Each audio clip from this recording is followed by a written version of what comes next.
Wildfires, floods, droughts, and rising sea levels. Some of the consequences of climate change seen in Canada. The government does what they can. They do the best they can. I think we both have to partake in it as society. I don't think that any government really is doing enough. In March, the federal government introduced plans to achieve 40 to 45% emissions reductions by 2030. But many Canadians feel the goals might be too ambitious. A lot of it's probably reactive instead of proactive. I think there are some policies being put in place, but overall, is it enough?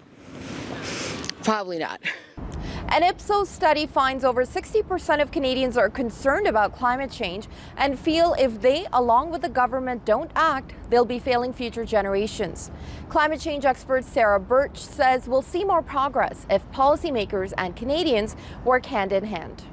We take those steps individually, and that demonstrates to those who make decisions on our behalf how much of a priority this is for us.